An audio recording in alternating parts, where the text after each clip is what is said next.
If you're like me, you're going to get inspired by this story. A white dude from Jamaica who built an incredible, multi-billion-dollar business and lived life on his own terms. That's the headline. I feel like I can rule the world. I know I could be what I want to. I put my all in it like no days off. On the road, let's travel, never look. This is my Billy of the week. So this is a guy who created something called sandals. Now, let me tell you the story. First, we just got to look at this picture because I'll be damned if this doesn't look like a young Sam Parr. Look at this guy. Is this not you? Yeah. This guy's you. Is he actually, he's Jamaican? So he lived in Jamaica. Okay, so here's the story. So his name's Gordon Stewart, and he's born in Jamaica, white kid born in Jamaica. His mom calls him Butch because he was chubby, so he becomes known as Butch for the rest of his life, which is amazing. As a young kid, he does all kinds of odd job, little hustles. So he's like helping out the fishermen. Then he buys a boat. Then he starts making money boating the fishermen around and repairing boats. And he would skip school altogether. He was like, I just want to be on the water. And he goes, he said later, I didn't want to be a businessman. I wanted to be a fisherman, just a rich fisherman. And that led him into business. And so I love this guy. So he's like, along the way, he's living in Jamaica. Obviously, Jamaica's super hot.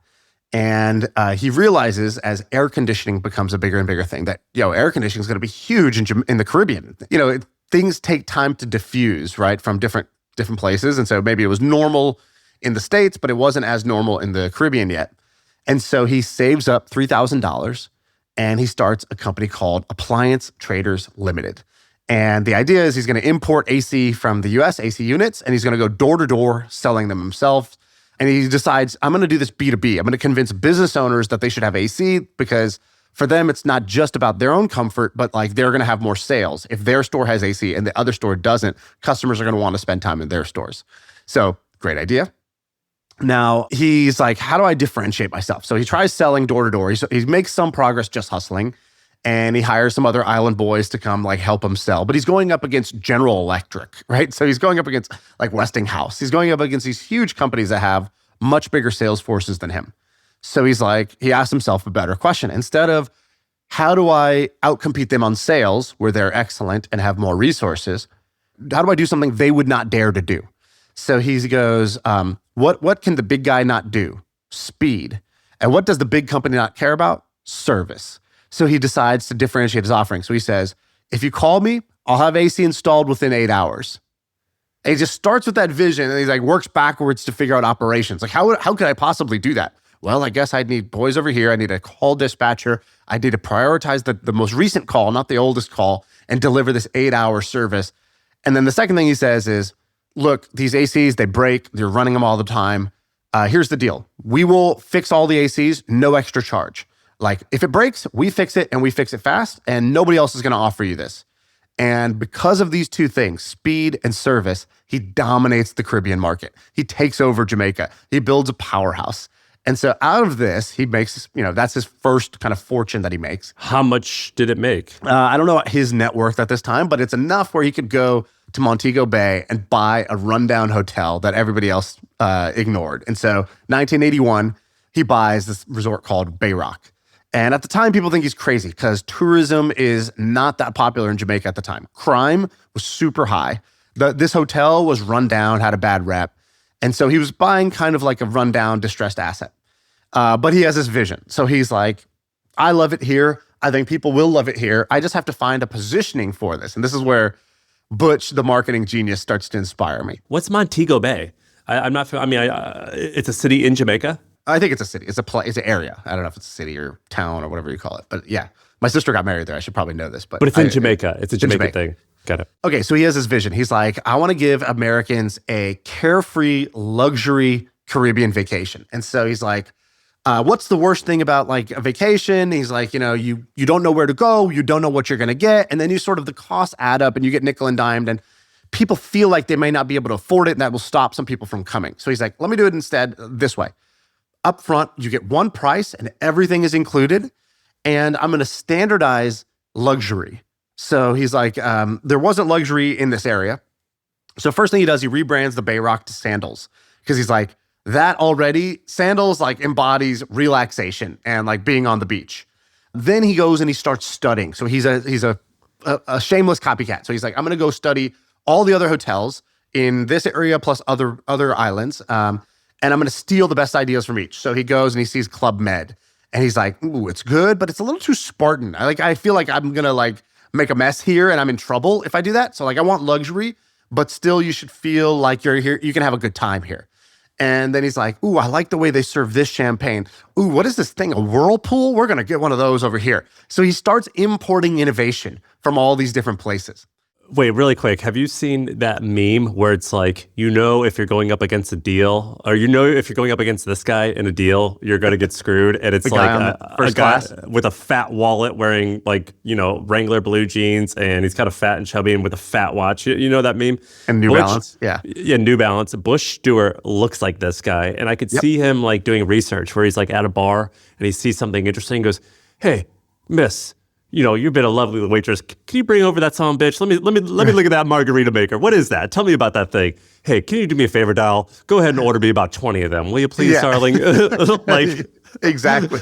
It's the famous Sam Walton story where Sam Walton did the same thing. He would study every other retailer. Sam Walton, who created Walmart, of course. But on the rise, what helped make Walmart so great is that he stole anything good any other retailer did, he would steal it. And so there's this great story of Sam Walton in Brazil, and someone is walking down the aisles of a store and they see a man dead on the ground, and they were like, oh my God, help, this guy's dead here, he's just passed out on the ground.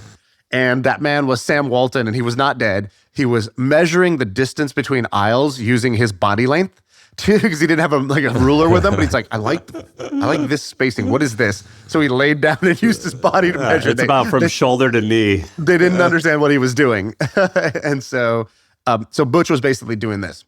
He decides to rebrand it as couples only, because one of the things he realizes is that like a lot of these resorts, it's like you look around, you see the people who are here, the lovebirds who are here, and then you got the families who are here, and they're kind of interrupting. The families don't want to see these two making out, and the makeouts don't want the kids running around. So he decides, what if I just made it, instead of just okay for everybody, what if I made it great for one killer use case?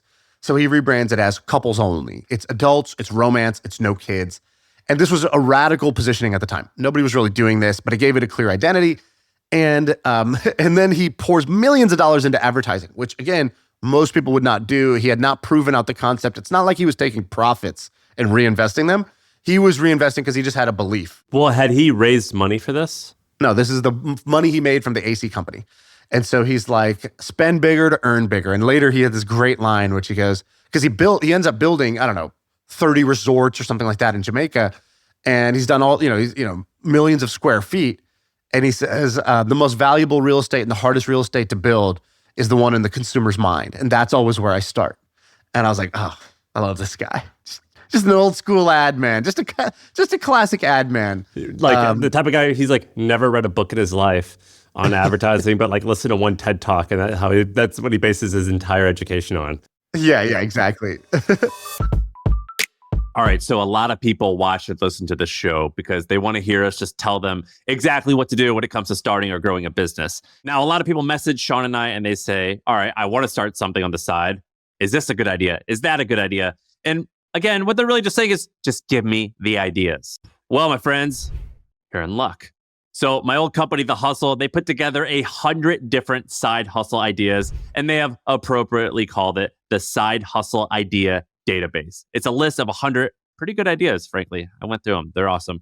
And it gives you how to start them, how to grow them, things like that. It gives you a little bit of inspiration. So check it out. It's called the Side Hustle Idea Database. It's in the description below. You'll see the link. Click it. Check it out. Let me know in the comments what you think. And the other cool thing he does is he basically revitalizes Jamaica. So he ends up employing like 10,000 Jamaicans. He's like loved in Jamaica for what he did for the local economy, how he treated people. There was a big change that happened when he brought tourism. And so he goes on a buying spree, basically, as this happens. And he starts buying more and more failing hotels across the Caribbean.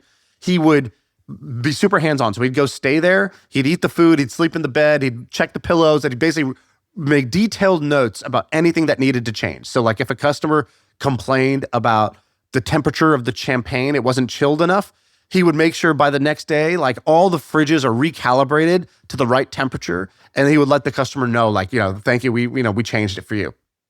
So he was always tweaking. And that was one of his core philosophies. It was like, I'm not going to get it right away, but I'm going to tweak it until I get it there.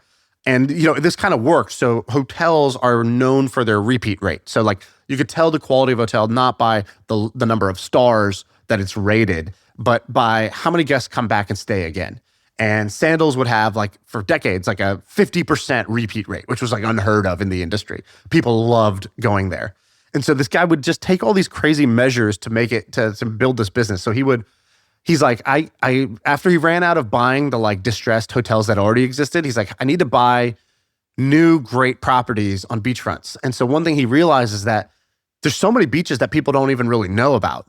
So he would rent a helicopter and fly over the island and look for undiscovered beaches and then find them, scout them, buy the land, and then build the hotel on that, which is just like, again, just a sort of a brute force first principles approach to building, a luxury hotel. And now his kid's running it. So is it an independent business? Yeah, he passed away in 2021. I'm not so sure what's going on with the business since then. But yeah, he kind of left that's his legacy basically in Jamaica. And his kids, like they said, like, all these wonderful things about him, which is another great test. How great of a man are you? Is sort of like, do your kids want to be around you? What do they have to say about you? And, it seems like, at least from the outside, that he did a good job there. He also did this crazy thing with the airlines. Do you know the story?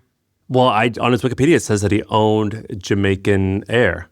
Exactly. So he realizes at a certain point, he's like, I'm telling you this is paradise, but the experience to get to paradise is hell, right? This is heaven. Well, that's hell. So he's like, Air Jamaica was this failing airline. The brand sucked. The service sucked.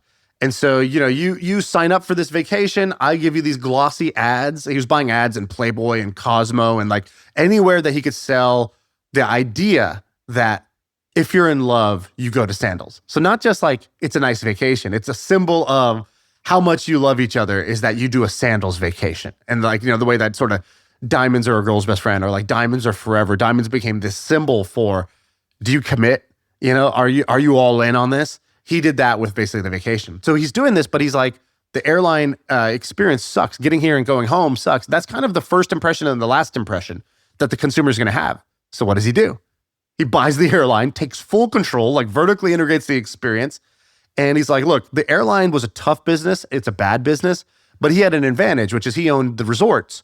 So he basically used the airline as a giant flying billboard to the resort. And he's like, I will just market my resorts. I will bundle the flights and hotels. I will use it to advertise my resorts so that you want to stay there. I will do service and kind of like lose a little money or break even on the airline as long as I give you a first-class experience down to my resorts where you're going to spend a lot of money. He's like, if they get off the plane angry, then it doesn't matter. I've already lost the game before they step foot on the beach. Again, I love this guy. Brian Chesky, my wife used to work at Airbnb, and Brian Chesky would give this talks about, like, I think he called it a 10-star experience, where he was like, he has this famous like way of, yeah. Is it 12-star? Where he was like, well, what's like a 1-star experience? 1-star experience is like you do a booking and we leave the key under the mat and it's just fine. And there's rats and it doesn't look like the pictures. Yes. That's 1 star. And a 5-star is like Michelin restaurant, like style service. He's like, but what's 6 stars? And like people start getting creative. They're like, you get picked up in a limo and whatever. But what's 8 stars? What's 10 stars? And he goes all the way up to 12 stars. And for him, it's a really cool exercise to think about what's like extreme hospitality. And he made this argument, and this was pre-COVID, and COVID changed everything at Airbnb because they had to focus on different stuff because they were, it was an existential crisis. But he used to say that he wants to launch an airline. And I was like, what could the tagline be for that? And it would be like, when you fly with us, the vacation starts at the airport. Right. And I was like, oh, that's so interesting. Like we could actually make that a thing. Like, cause when you ever said that or he said that? I said that, not to him. I was just like thinking in my, that Airbnb job offer might come back around 20 years later. That's a good one, right? Cause I was thinking about like when, if you fly first class or or you go to the lounge, you're like, it's pretty cool. The vacation started now. So like I just got, and if you sometimes get there early and you got to wait 3 or 4 hours, cause I'm an early arriver at the airport. Like it's kind of like 3 or 4 hours early? Like 3 hours. But like if there's a delay, I don't know. Dude, I get there early. Are you crazy? What are you doing? I've never missed a flight in my life. The time with you was the closest I've ever gotten.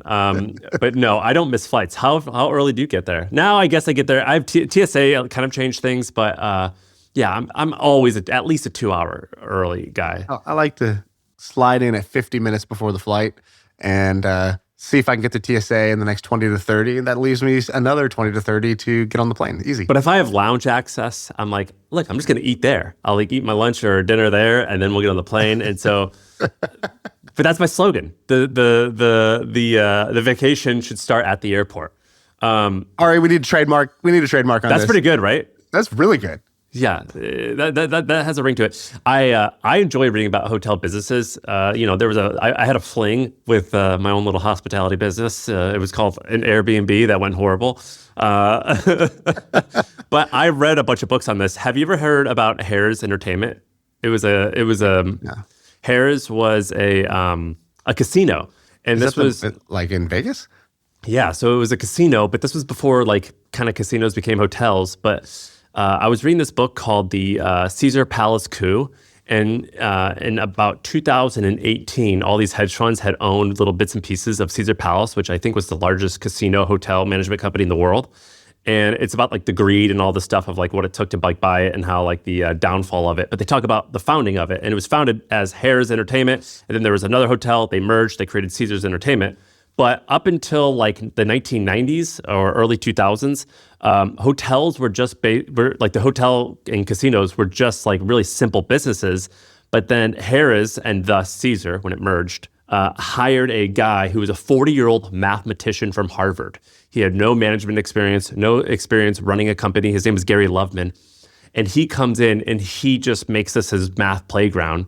And he dials it in within 2 years of him being CEO.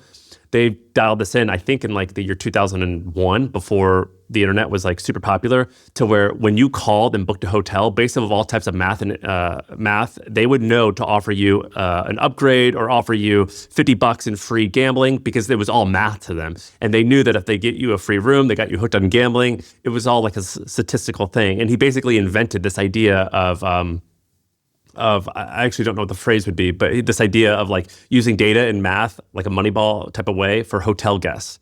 Dude, this is sick. I've never heard of this guy. Gary Loveman. So he's, after 9 years at the faculty of Harvard Business School, he left to become CEO of Harrah's, then became the CEO of Caesars for 12 years. That's crazy. He owns he's a minority owner of the Boston Celtics. The use of analytics to influence customer behavior. Yeah, up until him, it had never been done. But he was a famous faculty member at Harvard, and he would teach all this methodology. And then one day, Harrah's was like, hey, we will like hook you up big time. We'll give you access to the private jet so you can fly down on a Monday, come home on a Friday. You know, we're going to roll out the red carpet for you. Just do what you want. And he did what you wanted. And eventually they go, all right, brother, you're now CEO. It works great. And so it was crazy. Like within 3 months of him joining the company, they saw massive improvements. And then within like a year or two, it was all data driven. He's like, cherries in the vodka. We're going to put cherries in the vodka. And everyone's like, we don't know. The data says put cherries in the vodka. Slot machine sales are going to go up by 3.3%, right? Like, a casino is one of the most like, well optimized. It's like you are the sponge, and the casino is wringing you out. Well, he's the guy who did that. And so now I think he's chairman or VP chairman, something like that, of Aetna, one of the largest insurance companies in the world. Yeah, perfect. Just what we need. It's the same like math, where it's just like if your goal is just maximize profits, like you do this math equation. This is like when I learned the tobacco companies like own craft food or whatever. It's like, oh, the children's food is owned by the cigarette company? Oh, great. Yeah, like Annie's Goldfish is owned by the same guy who's like making cigarillos. Yeah, exactly. Today's episode is brought to you by HubSpot. Did you know that most businesses only use 20% of their data? That's like reading a book, but then tearing out 4/5 of the pages. Point is, you miss a lot. And unless you're using HubSpot, the customer platform that gives you access to the data you need to grow your business, the insights that are trapped in emails, call logs, transcripts, all that unstructured data makes all the difference. Because when you know more, you grow more. And so if you want to read the whole book instead of just reading part of it, visit HubSpot.com. So this guy is kind of a genius. I want to tell you about this genius thing that I've been thinking about. Okay, not my idea. That's just the idea of geniuses. Let me just tell you a story here. I'm going to read from, I think this is a Financial Times article, but I'm just going to read you a couple, the intro here, because it's amazing. All right, Sam, I want you to imagine you are Stacy Tang. You're a Chinese woman, like you've always wanted to be, a manager at a pharmaceutical company in Beijing, and you receive a phone call on some Squid Game shit. An unknown number calls you and says, we like your son. You have a 15-year-old son. Says, we believe that he might be qualified for the Genius program. And we'd like to give him a test. Now, it's also COVID. It's peak COVID 2022. People can't meet in person. So they said, Stacy, I know you might be concerned about COVID. You're a good mom. Fear not. We're going to put him in the back of this van and we're going to drive around the city. And he's going to do math problems in the back of this van. And we'll know by the end of the ride if he's qualified or not. And we'll dump him off on the street if he's not. And if he is, you'll see him in a couple of years. And like Stacy would feel, you might be... I would say, what color is the van and what corner should I leave him at? Exactly. That's exactly how Stacy felt. She says, I wasn't worried about an abduction plot. In any other country I would, but not here. She goes, I was not weeping. China. I was weeping not with mid-COVID. joy. Not mid-COVID. Full trust in China, mid-COVID. Of course. I was weeping with joy, and I sent my boy right away because I knew what this was, a golden ticket to the best educational resources of China. So this article comes out. is a very optimistic woman. So Stacy and her son were part of this program that China's running right now, where they have 100,000 kids that they've identified as like possible geniuses. And they put them through what they call the Genius program. And what they do is at a young age, they sort of identify a certain aptitude for math, for science, etc. And they say, we'd like to invite you to the Genius program.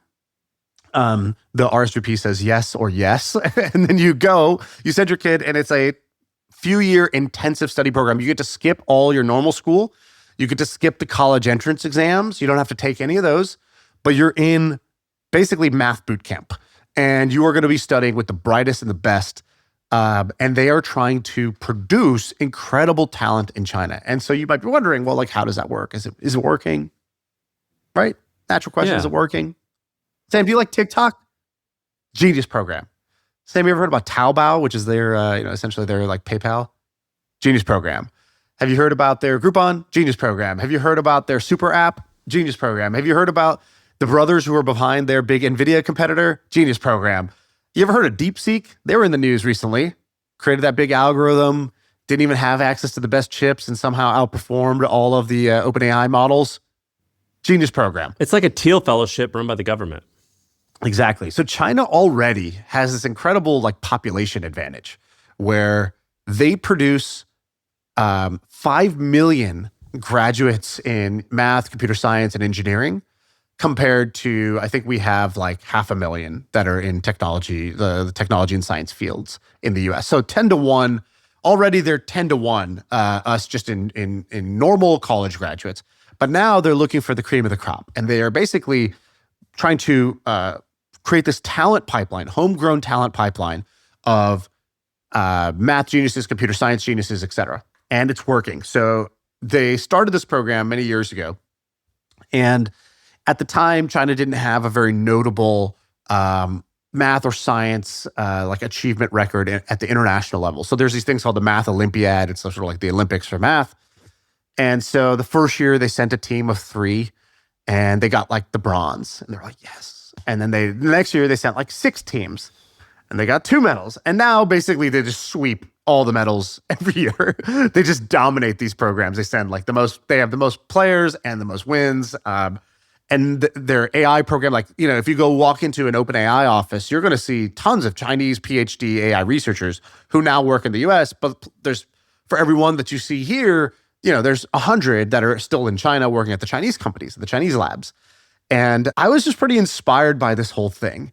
There's one anecdote in the story where it says that, like, if you go into a normal Chinese public school, there's a blunt slogan on the wall. This is not even the Genius program. This is just a normal elementary school, public school.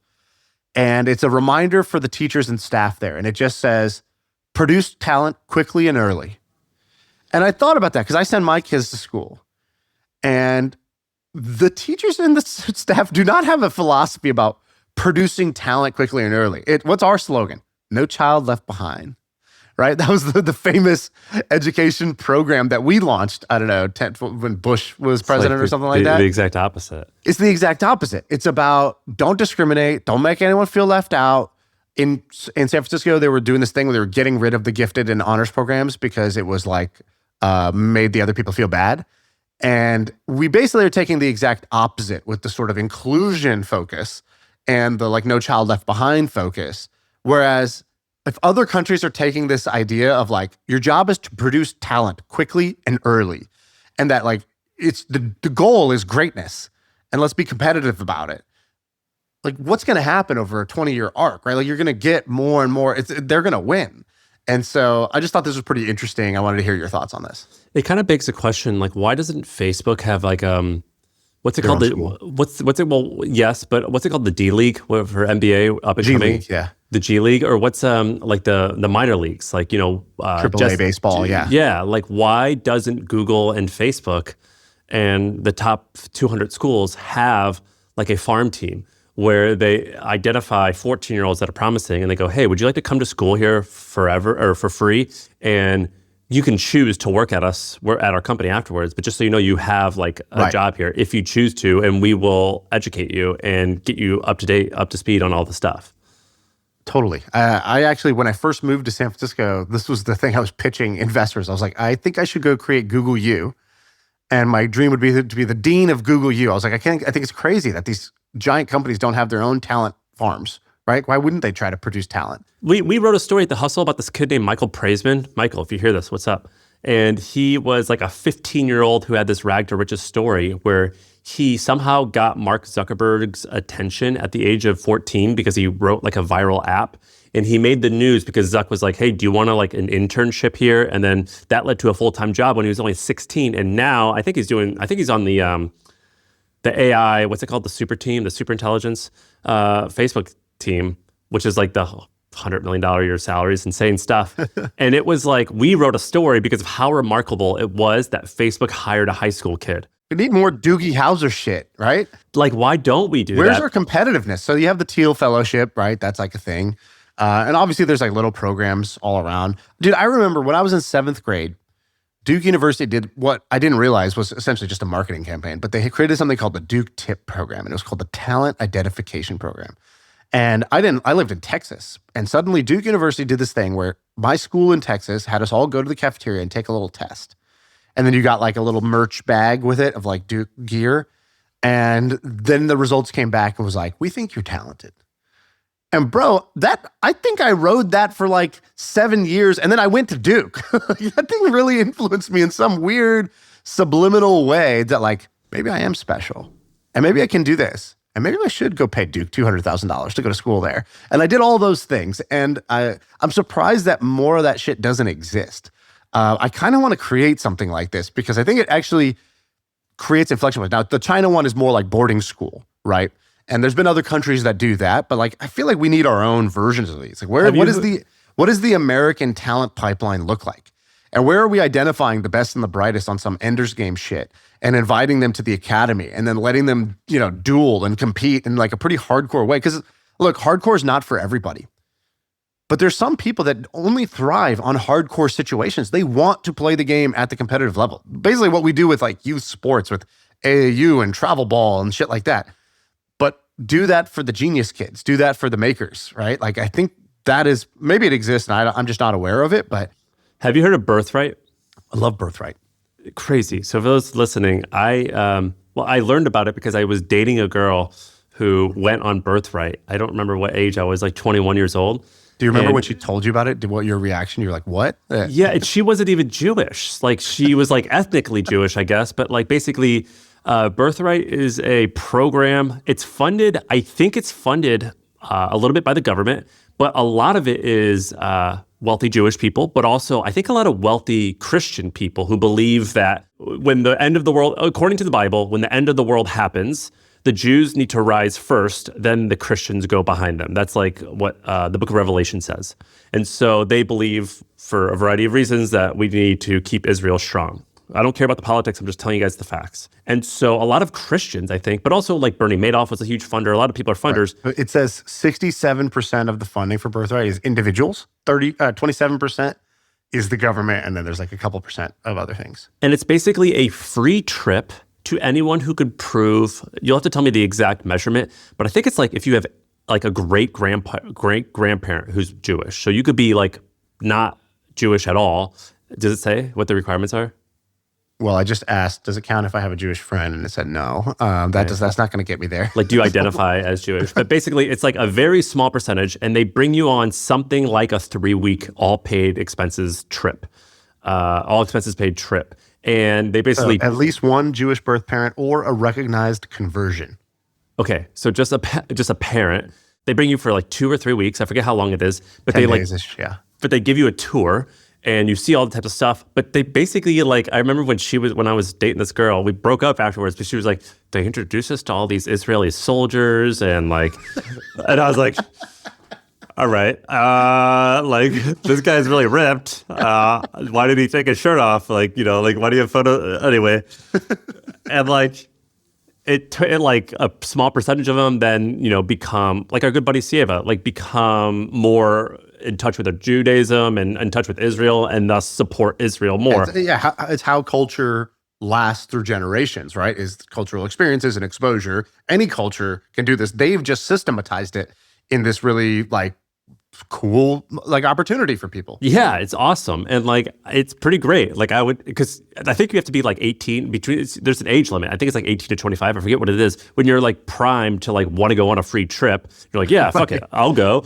Yeah. And then you like, it's a free trip, hell yeah. And then you get there and you're like, okay, I actually do like this or like that. Right. And so it's pretty cool. And I think that's kind of a good example. Like the world's best timeshare presentation. Yeah. And I think that's like a really good way, and this sounds bad, I don't mean it bad, to indoctrinate someone into like a cause and get them long-term bought in. And It is kind of like an interesting model.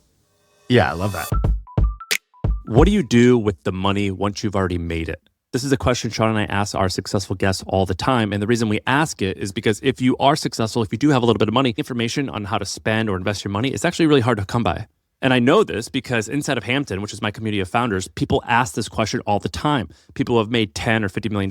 How do you spend it? How do you invest it? And so to help solve this problem and answer this question, I actually interviewed 80 plus founders, guys like Scott Galloway, Alex Hormozi, Brian Johnson, people who are worth 50, 100, even billions of dollars. And we got them to reveal everything. So their net worths, how much they pay themselves, their monthly expenses, their portfolio, things like that. And we turned these 80 interviews into one document. And I don't think you can find this type of information literally anywhere on the internet. And it's completely free.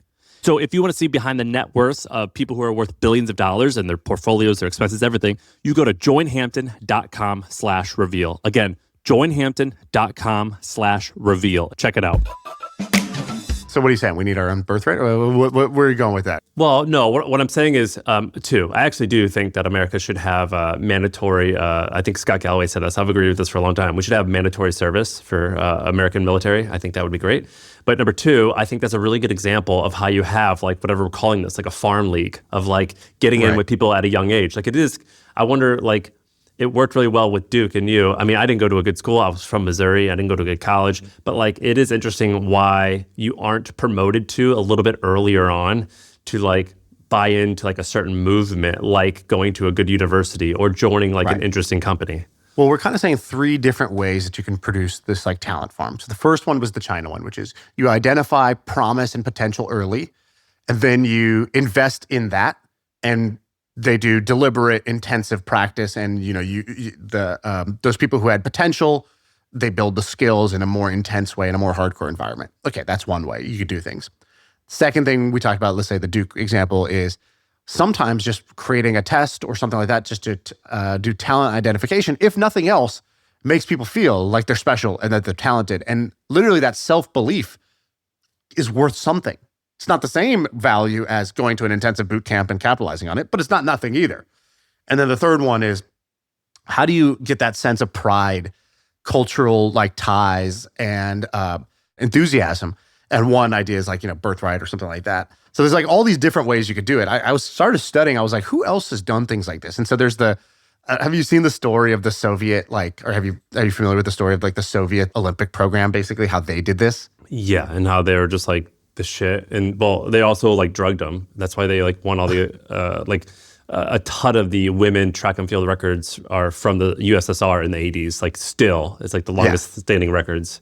So the I didn't know the whole story, so I was kind of looking into this. It's pretty interesting. So Soviets were kind of famously independent. They were kind of like, we don't need to be a part of the Olympics. So they actually had their own kind of like fitness games. They had what they called physical culture, which is like Fitzcultura. And then they had their own thing called like Spartakiades. That was like their Olympics.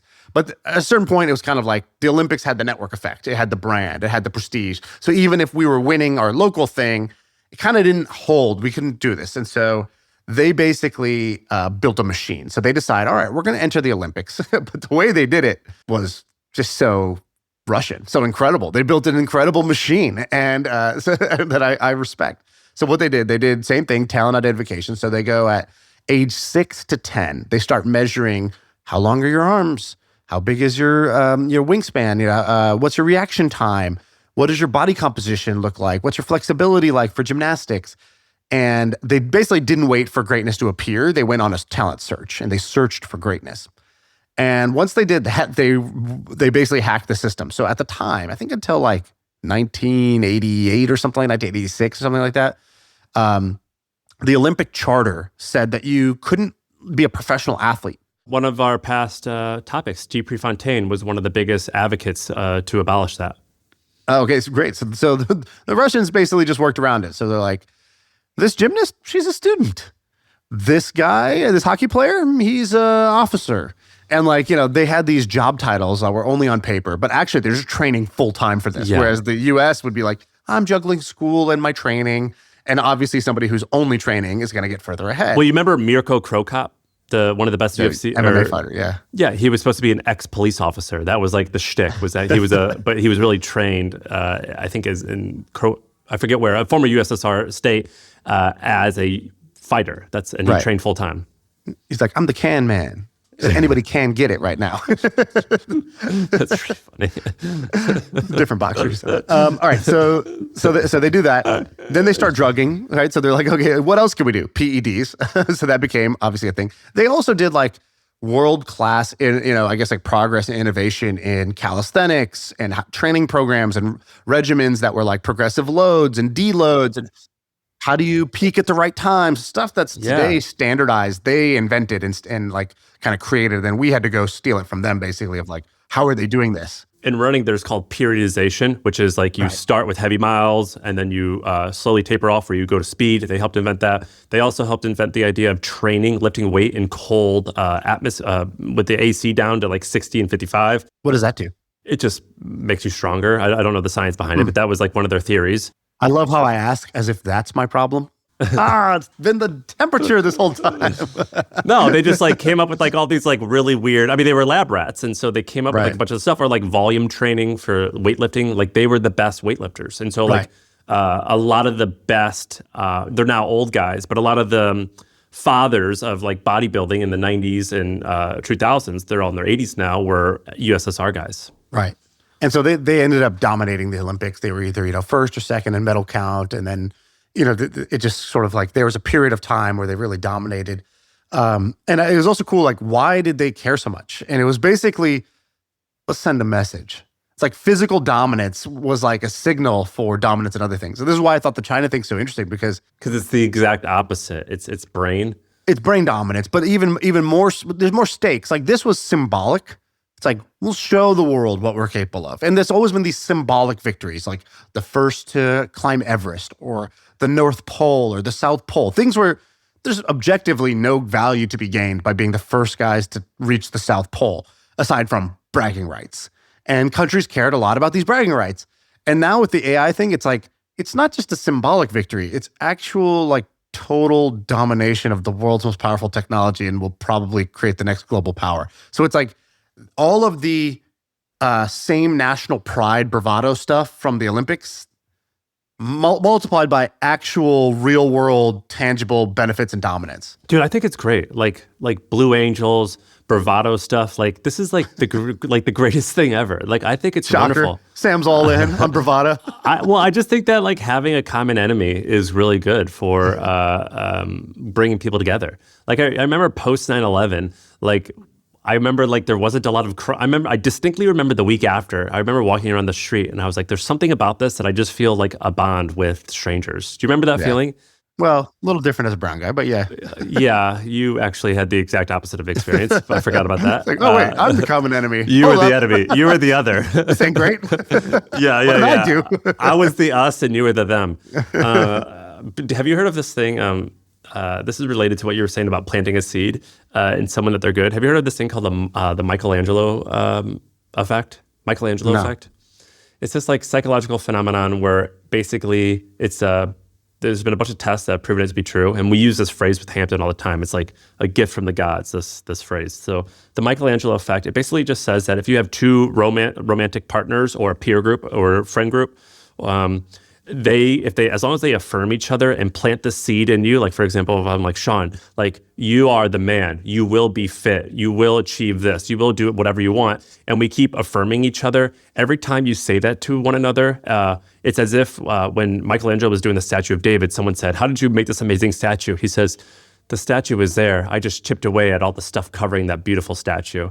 And so it's as if like the greatness is in you because I have put that label on you. And each time I affirm or congratulate or say how you're amazing, I'm chipping away at the stone that's going to unveil this beautiful like thing inside of you, which is whatever the goal is that you want to become. And they have found that basically like, if you are raised around fat people, you are more likely to be fat. If you are raised around depressed people, you are more likely to be depressed. If you're raised around rich people, you're more likely to be rich. And it's not just because of like, you know, what your parents do. It's just like you become what you are affirmed and what you are told. And it's called the Michelangelo effect. And it's a really cool idea. And like this has been studied by psychologists. Like there was where they looked at like a group of 50,000 people. And they were like, what words are you using to talk to this person and how do they end up and where do they become? And it's like really telling. And so it's a really cool idea that if I tell you at a young age that you are special, that you work hard, that you're going to be great, that you belong in this category, you are more likely to actually become that simply of me like telling you that you are. That's amazing. My dad told me this story about something his dad did for him that's always stuck with me. And so this is a little dad nugget of gold to pay forward. So I don't want to cry. No, it's not. I'm emotional today. It's not that emotional, but maybe you're in that phase where, you know, the hormones. Dude, hormones. Having little girls, man, I feel like I want to like tear up all the time. So my dad was telling me. So my dad grows up in India, right? Like, and if you look at, you know, today he lives in San Francisco and he's had this great life, but like, you know, it's kind of unheard of from a village in India, right? It's like hard to imagine starting there and ending here in one lifetime.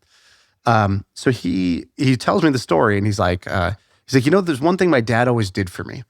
And he goes, my dad always, he's like, he planted this seed in me that I was special, that I was different, that I was going to go do great things. And he goes, it didn't make any sense because I was not doing anything. We lived in this little dirt village, right? Nobody in our family had ever done anything. So his dad worked at a factory. And he told me the story how his dad would bring him to the factory. And the boss would be there like, oh, hey, kiddo, like, you know, who's the kid? You know, and he put a hard hat on him and be like, you know, one day, like you can be here with us, you know, when you grow up. And then his dad to his boss was like, are you kidding me? He's like, no, this boy's special. This boy's not going to be here. He would take the hard hat off of him. Be like, he's not going to be here. He's not going to be in a factory. He's going to be in America. This boy's special. You don't know. This guy is really special. He's really smart. He's really special. He's going to do something amazing in America. And he told him that since he was like age 4, 5 years old, 6 years old, 7 years old. He's like, he put this in me that like, I was special. I was going to do something. I was going to go to America. He's like, my dad had never been to America. He doesn't even know what America is at the time. He never been on a flight, never been on an airplane. But he had this idea and he just said it so matter-of-factly and he said it in front of other people to his boss. And he's like, I just had to take that as like, this must be serious. He wasn't even telling me. I just overheard it. I eavesdropped on that. And I thought that was great. And I was like, I'm going to do that for my kids. How great is that? Is that the best? That's the best. I do that with my kids all the time. We do daily affirmations in the morning. We say, I'm bold, I'm tough, I'm smart. Yeah, we do this. I'm brave, I'm strong, I'm happy, and I can do anything. We run that all the time. Did I tell you about the tennis little victory I had with my son? When he would go into new classes, he would always get scared. So like new soccer class, new tennis class, anything. And as a parent, it's very frustrating, right? You pay, you drive through traffic, you go there, and then your kid doesn't go in. And then in front of you, all the other kids are like doing it happily, blah, blah, blah. I'm like bartering and bribing and threatening and then ignoring and then trying again. And then I'll go in with you. And then I'll jump on the trampoline. Like, let's do this together. And then the teacher's like, hey, can you leave? Like the parents aren't really allowed to be in here. So there's been this situation over and over and over again. So we go to a new tennis class. And sure enough, doesn't want to go in. And I'm like, okay. I decided, all right, I'm gonna try this a little differently. So we just we hang out and we're just talking. I decide we're gonna stay here. I'm not gonna try to force you to go in. We're just gonna sit here and talk. And I start telling him, I'm like, I get pretty afraid at doing new things too, actually. So I totally get that. And I realize that it's not that the other people aren't afraid, like they have the scared in them too, right here, right in your chest. And I was like, but you get to decide, like, does this scared win? And I was like, and sometimes the scared wins. And like today, the scared won, but it doesn't always have to win. Sometimes you get to win. So I tell him this, I forget about it. He doesn't really give me, kids don't always like verbally affirm. Like, yeah, wow, you're not Dad, sure if he's even what listening. a wonderful lesson. Like he's just like, looking at his like car that he's playing with or whatever. So 3 weeks later, we go to class and my wife takes him and he goes in. So she's like, oh, he went into tennis, no problem this time after, 3 weeks. And then afterwards is like, what, good job. Like, I'm so proud of you. How'd you do it? And he was like, I didn't want to let the scared win today. And I was like, yes, total and complete victory in life. I did it. I'm not a terrible dad. I actually taught him something. So it was like this huge, great moment of my life that was just hearing that little seed watered enough, like eventually did bloom in his own words. And I had actually forgotten about that whole thing and he remembered it. What a wholesome episode. Right? That's what fires me up. Yeah. It gets me Thank you for pumped up. Dad Corner. Yeah, I want to go and hug my kids. All right, that's it. That's the pod. I feel like I can rule the world. I know I could be what I want to. I put my all in it like no days off. On the road, let's travel, never looking back. All right, my friends, I have a new podcast for you guys to check out. It's called Content is Profit, and it's hosted by Luis and Fonzie Cameo. After years of building content teams and frameworks for companies like Red Bull and Orange Theory Fitness, Luis and Fonzie are on a mission to bridge the gap between content and revenue. In each episode, you're going to hear from top entrepreneurs and creators, and you're going to hear them share their secrets and strategies to turn their content into profit. So you can check out Content is Profit wherever you get your podcasts.